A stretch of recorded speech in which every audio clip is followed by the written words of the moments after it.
Today we have Lucy Duffell and a couple of her friends and myself, Andy Duffell, talking about a few things, including video games and things like that. So just sit back, relax and enjoy.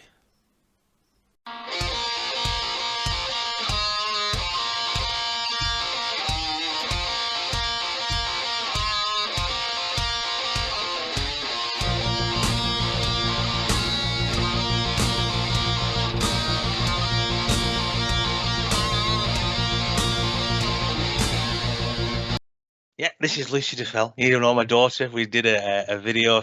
It's about over a year ago now, but it's got over 100 views. So we thought we'd do another video, and it's just going to be another conversation between me and Lucy. And so she's got a couple of her friends with her as well. So and I just, hey, and we're just going to see what's going on in each other's lives and what we think of the world. And do we love the world? Do we hate the world, or whatever? Are we scared of the world? Or are we not? Yeah. Okay, but we are going to start with a conversation about Starfield, because I just recently bought this game, and that is good. My daughter's actually bought it before me and completed it before me. Yeah. which is not cool. I mean, I was a video gamer. I should be doing things before my daughter, and then saying to my daughter, "Look, isn't that brilliant?" But no. Yeah. I've seen the new pics of my spaceship first. Yeah. So yeah. So are you on the wine already, Princess? I don't drink. You know this. This is Coca-Cola. Coca-Cola, even better. Fantastic. And Maltesers. And Maltesers, awesome. But yeah, I've already finished Starfield. But look, it's complicated. You're gonna have to finish it, and then we can talk about it, because I'm not gonna do no spoilers. Well, no, because I want to talk about it now, because I've virtually finished it, and because it goes on a lot, because there's a lot of stuff in Starfield which I think's like, you know, it talks about the multiverse and things like that, and it's like this is a new thing that's being bandied around, and about a multiverse where there's every decision there's another universe where that decision takes a different route. Yeah. Which means infinite universes. Do you think this is something that's believable, or do you believe in something like that yourself, or do your friends believe in something like that? Personally, I think it's definitely something that could exist, parallel universes, and sort of, yeah, I think it's potential. It's not something that I think we would have any understanding of as humans. I think that's beyond our understanding. But I think it's definitely possible that in different places we exist in different times. Yeah. Okay, that's what I mean, because you start getting into like really deep kind of science theory stuff here, and the world of quantum realms and stuff like this, and the possible. This is what CERN's trying to do, is punch a hole into a different dimension. And what are they going to find? Because personally, I don't believe that there's a multiverse. I believe there's other dimensions, definitely, and I believe there's other beings in those other dimensions. I don't believe there's other uses. I don't think I'm going to find another Andy Duffell that he picked his nose a different way than I did. You know what I mean? It's just, I think, yeah. What did you do that for? You should have picked your nose that way. You know? Yeah, when I say like different like multiverses and different dimensions, I don't think they actually exist, but I think there's other paths that could have happened. Like there's other ways that the world could have turned out. There's other ways we could have turned out that do exist, but we can't understand them. They don't actually exist, but those pathways existed. So you're talking again. We're getting into the realms of predestination here as well. And it's like, like the way I see it, I believe is God created everything at the beginning. So it started exactly how God created everything, but because his name in the Bible is Alpha and Omega, which means to me it starts exactly the way he said it starts, but it's going to end exactly the way he said it's going to end. But in between is like the free bit. It gives you free will, yeah. It gives us free will. So we've got a choice of anything in the middle, but even in that, it's like we're governed by time. So we make our decisions through time, and I suppose it is theory. It's possible. There's multiple outcomes to the decisions in that timeline. Yeah. So, but again, that's not a different universe. It's the same universe at a different time. If you see what I mean. So I'm not buying into this multiverse. That doesn't make any kind of sense. Any opinions about the multiverse? We got Liv. Hello. I kind of agree. I don't think there's other us's.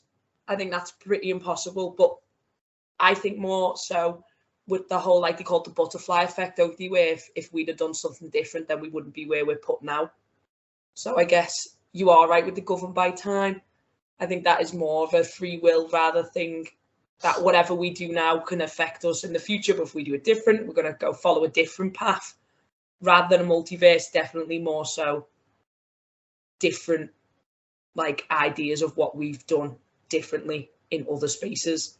But there's definitely, I don't think there's other us's, but there is other things, just not other us's. There might be another me and not another me, another species picking its nose, but it's not me. It'll be a different one else. They don't speak for me. Because then you got the questions of morality and ethics as well. There is there a bad Andy and a good Andy? Is there, or am I in between Andy, where it's a bit of good and a bit of bad? Or do you believe there is no such thing as good or evil? It's just everything is what it is, and there's no right or wrong, and people just do what they want to do. I think there's definitely a good and an evil, but I think they're more extreme than people think they are. I don't think as humans anyone is evil. I think we're all innately good, and we just make decisions that are perceived as evil, but really our intentions are always good. It just gets a bit confused where people sort of like ideals lie and what they think and feel, and they can get lost in that, and it can seem evil, but really their intention's good. So I think as people we are all good. Isn't that because you're a bit of an altruist person, though? You like to see the good in people, and you like to see the good part of human nature. Is it the reason I believe people are good is because we were created in the image of God, and He is good. So there's going to be parts of us. He says that we're created in His image. So there's going to be parts of us that reflect Him, if we like it or not. We're His creation. And it's like, so there's going to be parts of us that want to love and want to understand love, and because He is perfect love. But what one thing that you said is like you think everybody's a genuinely good person. I think it's the opposite way around. I think everybody's an evil person, but they've got the opportunity to find and explore love. Interesting. I like to play a bit of devil's advocate because. So you mentioned the devil, then. I didn't mention the devil. in a second. What for me, it's like, well, what defines good and well, I don't like the word evil either, but like, what is good and what is bad? Like my idea of good and your idea of good, and my idea of bad and your idea of bad might be different. Like for me, it's a societal thing whether we're good or bad, because innately we're all just animals. Yeah. So like. I think a lot of people get caught up as well in the idea of, am I a good person? Am I a bad person? I think we're all just people. And I think your actions can be good or bad. So you're saying exactly what I've just said, that there's no such real thing as good or evil. It's just you. There's no definition. It's it's a society thing to think of what good is and what evil is. If you think about animals, you couldn't come out outright and say an animal's evil because it wouldn't know. Like an animal catching his prey is just to eat it. Yeah. So like it's just the natural instinct. So it's a bit different. Like say if I went outside and got a cat and then got a hammer and smashed its head in with a hammer because I could, is that good or is that evil? Well, it depends. Is it neither? Is it nothing? Is it just it doesn't matter? It's a bit strange. Yeah, I wouldn't be happy. But then I'd be like, well, why have you done that? Do you need help? Yeah. Because you're making a judgment call there. You're making a judgment call because according to you, I've done something wrong. I shouldn't be doing. Why not? And it's back on it's kind of different perspectives, because I personally would think that's bad because I don't think we should smash cats with hammers. You're thinking that's bad. Well, yeah, it's just a cat. So then it is literally just That's different people's where perspectives. I say it's a like society thing of like what good and what evil is. You can't really. You're right, but where does society get its ideas of good and evil from? God. Yeah. Well, yeah. Lucy. I'm obviously going to know this. Well, God directly, because God it was the Jews in the Old Testament, the Ten Commandments, and he gave them the law. And he gave them the law to make civilized society, to say this is right and this is wrong. This is, because he said simple stuff, the Ten Commandments, don't murder. You know what I mean? That's wrong. Don't do that. It's just, and be like, oh yeah, well it says don't murder, but I didn't murder a person, I murdered a cat. So there'd always be people trying to like. well, there's a difference between killing and murder, if you want to go, but it says do not steal. Fantastic. That's another really good. Yeah, right. Do not lie, and these are and if. But if you want to build a civilized society, you try to live by these laws. Now, the country that we live in, and the same for the Western world in general, America and the Western world in general, has been built on these laws. Our law systems have been built on these, and this is where our ethics and our morals come from. And this is what makes us decide what good and evil is. And I do think it's inherent to who we are. And I do think because if you take God out of it and you take the law out of it, then nothing means nothing. And bad means nothing and good means nothing. And it's all irrelevant. You can do what you want. You can go and murder somebody, but it wouldn't make any difference because there's no right or wrong. There's no law. And it's like it doesn't matter, but then nothing matters whatsoever. There's no value to anything. But as we know through human existence, that's not true. We value each other. I value your input tonight. You know what I mean? I value my daughter. I think she's brilliant. Lucy's brilliant, but I am biased because she's my daughter. Yeah, we also think she's brilliant. So. But this is get out there the door. This is because I love Lucy, and it's like when you bring love into the equation again, things have value, meaning, and purpose. So I believe love is at the heart of everything. Yeah, I agree with you on that one. And that's what gives us a sense of right and wrong, and that's what gives us. I mean, if you want to get deeply theological, what's right and wrong? If you the essence of what evil is what Lucifer's original sin was, which was the denial of God, turning his back on God. That is original. So if we do that, that leads us to all sin. I wouldn't say turning your back on God's evil, though. Personally, I'd say it's a natural human thing to turn your back on God. Most people do. No, I totally agree with you. I think that's a natural human state, is in denial of God, and we don't want to know God because we want to be kings of our own lives or queens of our own lives, and that's I won't go there. It's just, but that's because we want to govern our own lives and we want to live our lives by our own set of rules as well, and not God's rules, and that's where we start to reject God. It's tricky to follow your life according to God's rules, though, if you don't believe in God. Denial's no excuse. Doesn't that come under then what we were just talking about the multiverse, with you saying God starts and God ends, and what we do in the middle is free will? So why would I want to govern myself by his rules if what he said, we're saying we can have the start, have the end, and have free will? But that's not free will then, is it? That's him governing me still. No, guys, because you can do what you want in the middle bit. You can deny God as much as you want, but there's consequences to your actions. You're going to have. This is what I mean. There's consequences to being good, and there's consequences to being evil. Yes.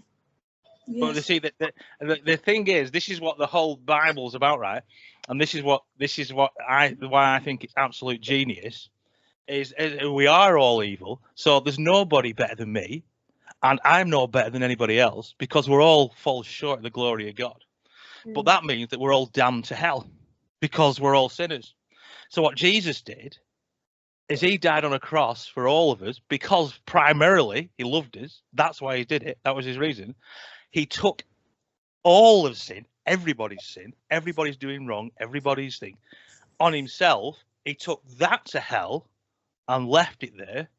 So we don't have to go to hell anymore. Genius. So now it doesn't matter what I do, I'm not going to hell then. That's if you believe in Jesus. You have to have that understanding of Jesus. If you deny Jesus, you deny. It's like the vehicle. Jesus is the vehicle. If you know what I mean. If it's like you've got A to get to B.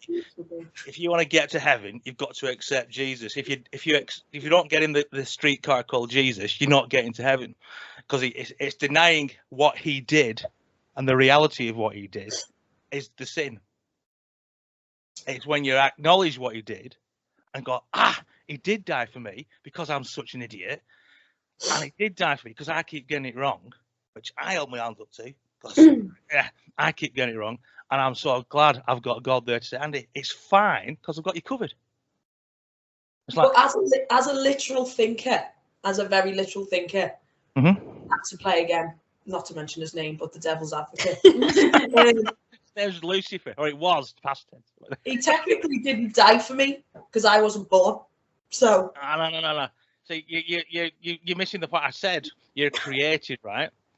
If you're created by God, that means it says in the Bible, you've got to go back to the Bible, when were you created? You were actually created before time. Before time.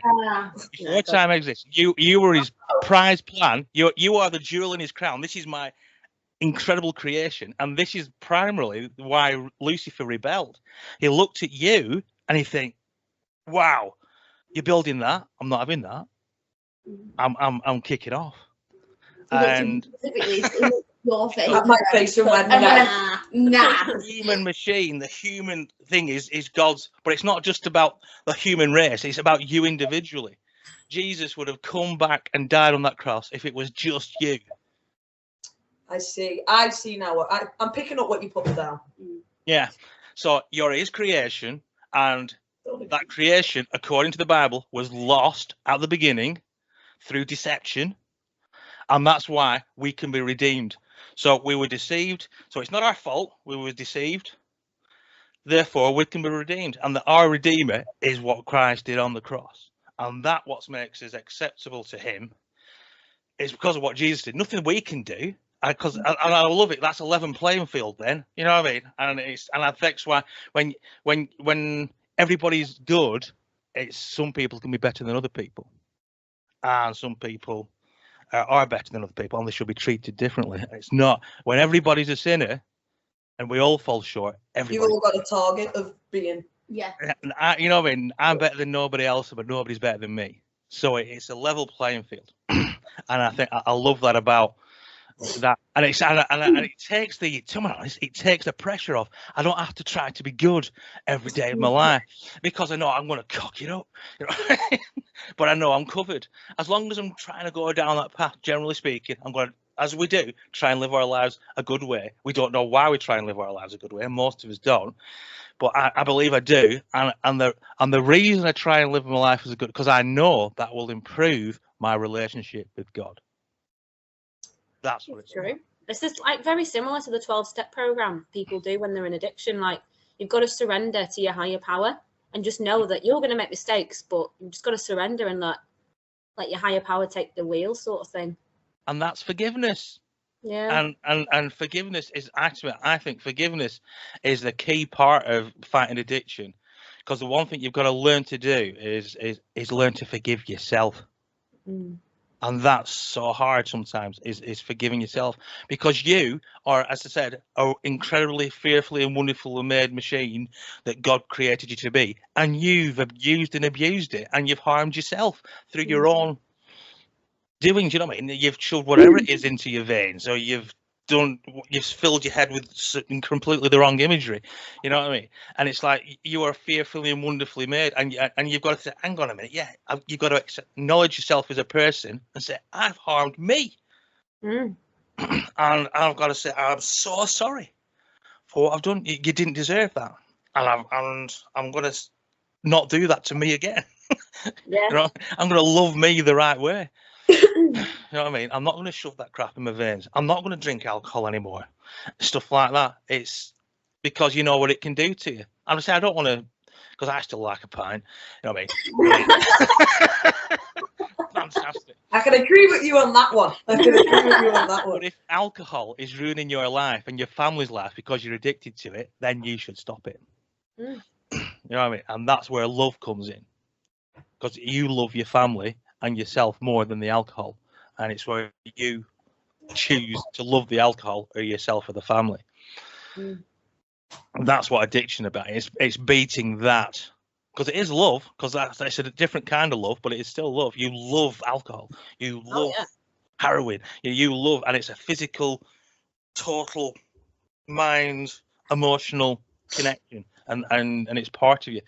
And Jesus can smash that like that, and because he's love, and you can through again, but you took through forgiveness. These are the kind of tools God gave us to look after ourselves, because that's what I mean. God's really for us. He thinks the human race is amazing, and to be honest, I look at the world and think, if I was God, I'd wipe us all out. I think we're horrible. He did. I don't think human race sucks. But thankfully, I'm not God. God thinks we're amazing, and I do. I just look what's going on in the world, and I think it's shameful. It's how we treat each other, and how we're at war with each other, and how we cause genocides around the world, and we all say, "Oh, it's all right. We're doing it because of this, and we're doing it because of that," and blah, and then it's all God's fault, and blah. It's not. It's our fault, and it's us that's doing it, and we've got to. God, but isn't actually anything to do with God. Yeah. Yeah, and we blame him for everything. And it makes me laugh the most. People that blame God the most are the atheists. It's like, hang on a minute. God. Yeah, but it's his fault, isn't it? No, hang on a minute. It's his fault. You don't believe in him. Yeah, because I mean, from my point of view, it's bloody obvious there's a God. It's obvious. It's obvious there's an intelligent design and. Yeah, it's whether do you believe the God is the Jesus of the Bible, or do you believe it's part, yeah, or do you believe it's a spaceman that visited us thousands of years ago?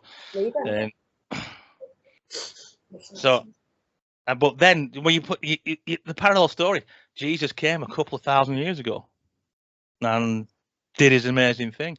Could you consider Jesus as that spaceman that you?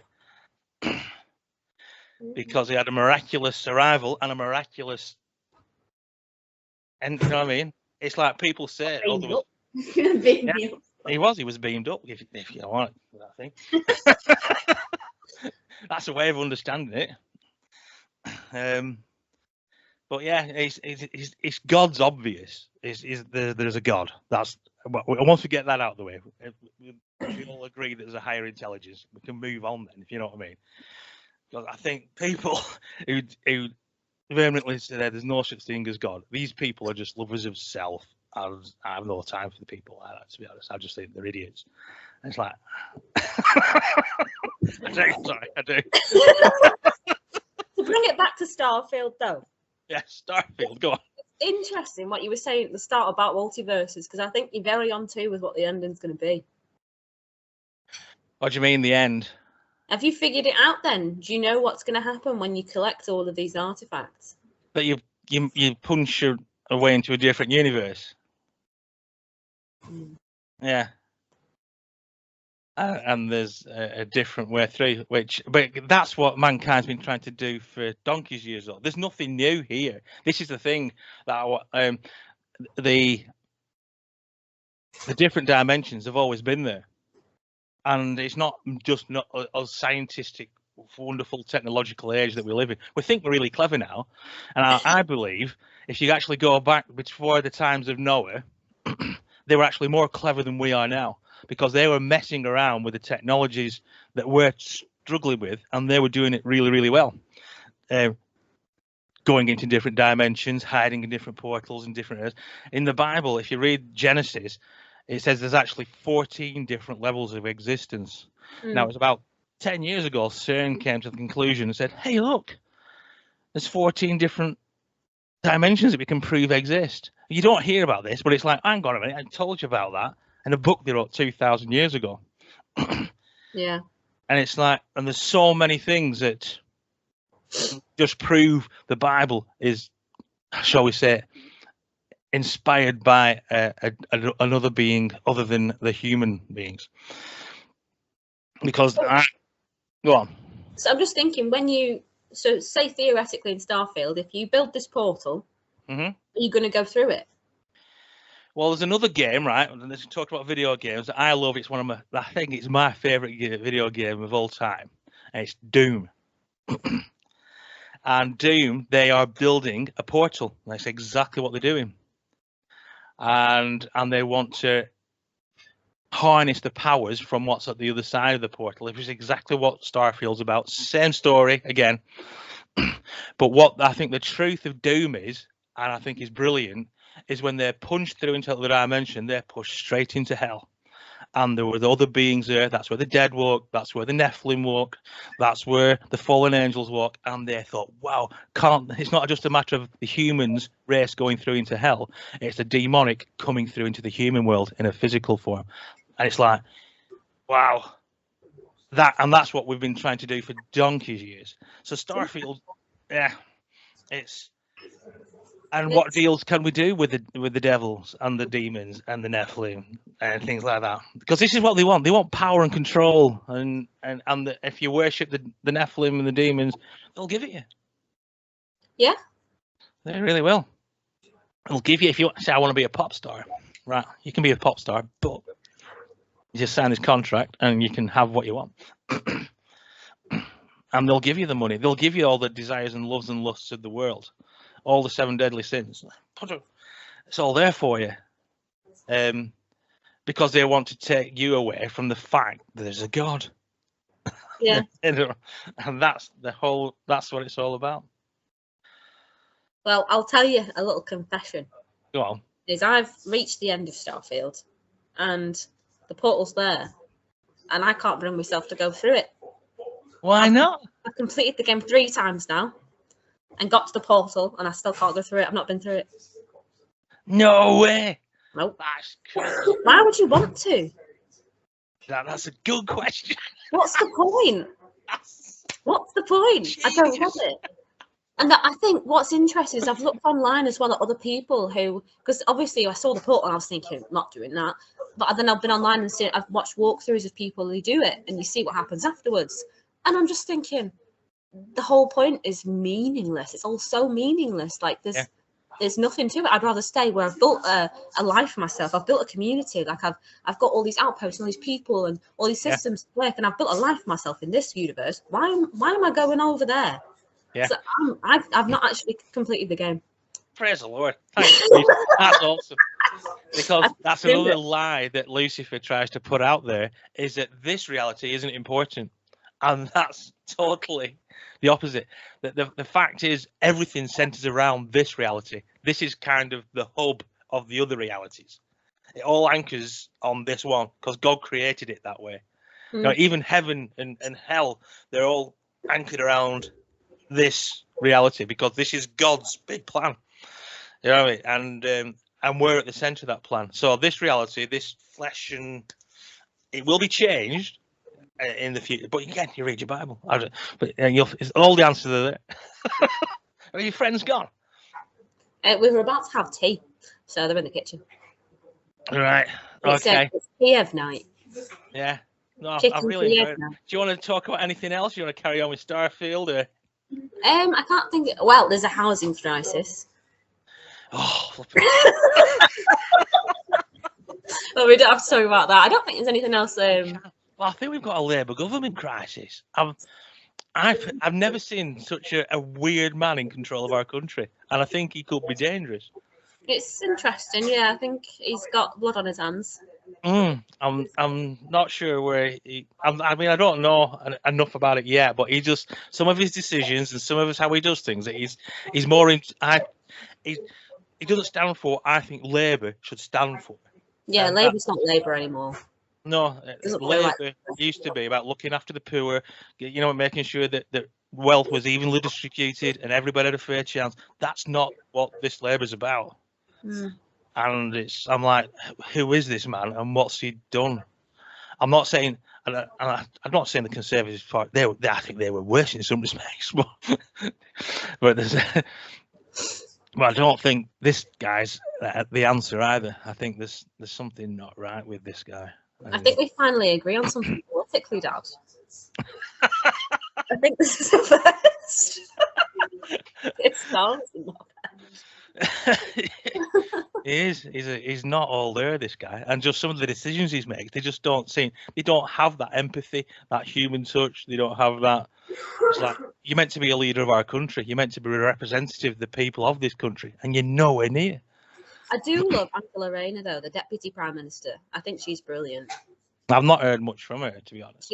She's a real, like, she's one of us. Like, she was sort of raised, like, you know, like, not rich area. She got pregnant as a teenager. Like, she's a one of us, really. And there's pics of her, and she's just working class, down to earth. Yeah, she's a human, and it's just, yeah, she's incredible. She was actually on a panel with one of my friends at the Labour conference this weekend, and it was just amazing. I think she's incredible. She's got a lot going on that she could change things. All right. Yeah. Well, let's hope so. Let's hope she gets rid of this nutter at the top. And and does something radical. Because I don't know how long he can carry on. If he carries on the way he's going on, surely there'll be a rebellion within the Labour Party at least, and saying. Oh, there was protests here on Saturday. There was loads of protests outside the conference. I'm not surprised. I can't believe some of the stuff he's come up with. It's like, you're an idiot. But anyway, yeah. Anyway, so I'm glad we agree on that one, Lucy. That's fantastic. Yeah. And we agree on. Did you think it was a good game though, Starfield? I love it. But I keep marrying Sarah Morgan, so I need to marry someone different, or not marry anyone. Do a different storyline, because there's like storylines with the companions that I want to explore. See, that's what I didn't want to do that. I wasn't interested in enemy companions. That's how I ended up going down the wrong path. You went evil. Yeah, you became a pirate. What was I doing here? And I realised if you actually talk to your companions, they give you advice and different options on how to deal with situations. And I just threw myself in at deep end and was like, oh. What watch have you got? Watch? Yeah. It's just a digital watch. Oh, wow. Very similar.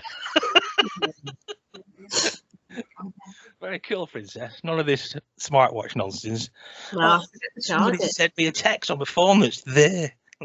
No, I forget to charge it, and it's just off and dead. I just keep this on. Yeah. Would you like to see the meal that Frank has prepared for us? Go on then. Let's have a look at this food. Get this on the YouTube channel. Some up for you, Andy. Look at that. No way, that looks really good. We eat good in this house. Yeah, that looks like a proper, well-prepared meal. Yeah, Wednesday. Is that what you do on a Wednesday?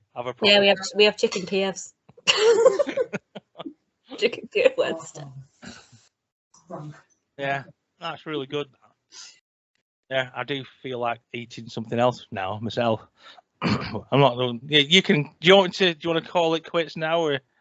I think because last time it was quite long, the video we did, but I think a nice half an hour. I think that's good. Yeah. Okay, we'll call it quits. And then we can do them more often rather than like a 2-hour really heavy session. We can do like half an hour, talk about Starfield here, talking about housing crisis next time. Okay. Yeah, I'm up for that. That's brilliant. Okay, so this one's end of it now. Okay, and I'll edit this bit out of it at the end. Oh, you can keep it in. Thanks for letting me on the channel. No, it's not a problem. I love having you on the channel. I love having you. And thank your friends as well. Yeah. Thanks, you guys. You're brilliant.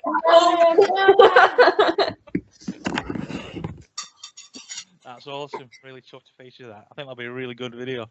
Yeah, I think it will be good. And you can like hashtag Starfield in it as well. Get the games on too. I do think it's a brilliant game. but only because you can be a bounty hunter and blow spaceships. No, I joined the UC. Yeah, I joined everything. That's what I mean. I joined everything that I could. And I'll do that. And I'll do that. I'll join them, and that's ended up joining the pirates. So I thought, what good can I do in the pirates? No, I was like, joined the UC to infiltrate the pirates. yeah, well, you got to think, what good can you do in the pirates? Yeah, that's what you do with SysDef. You Yeah. don't. You're a double agent. Oh, that's right. Yeah. yeah. Yeah, I missed that. You missed that one, yeah. Yeah. So what I've decided to do is, because I'm nearly at the end now, but now I know the end, I'm going to go back to a save point before I made the decision to join the pirates and start again there. Yeah, go to the UC. It's where you first go with Sarah Morgan, you know, and you go in that thing and you do the flight test and that whole mission. And there's one as well with Ryujin Industries. Yeah. That's a really good one. Yeah. There's all little side quests there, but there's such good parts of the game. No, it's a really good game, I must admit. I think it got a bit of a bad write-up this time. Oh, yeah, it did.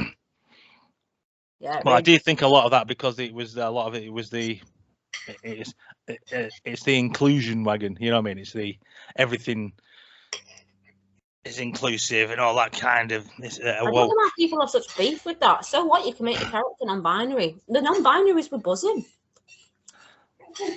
Yeah, I know what you mean. I know what you're saying, but what I liked about it is it's a game and you can do it. You can ignore all that if you want and just crack on and do what you want. Exactly. I like what You say we're the snowflakes. I think most of the snowflakes are these people who are like, oh no, you can be non-binary in a game. I'm going to cry about it. Great.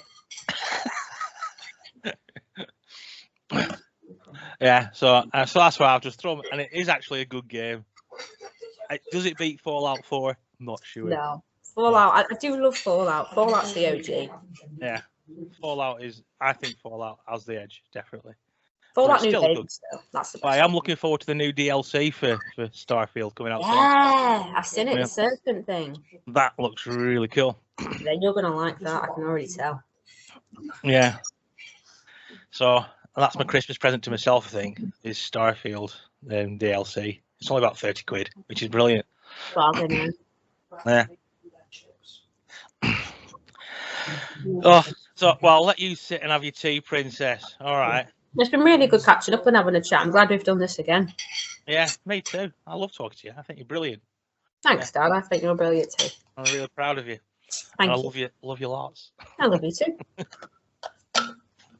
Yeah, and it's been nice meeting your friends as well. So I think you're right. Keep it short this time, and we'll do another one soon, though. Yeah, exactly. Yeah. Do it like a monthly thing. Once a month, have an Andy and Lucy catch up. What's going on in the world? Well, I love you, Dad, and I'll speak to you later on. Okay, love you too, Princess. Love you. I'll see you soon. Bye. Bye. Bye. Off now.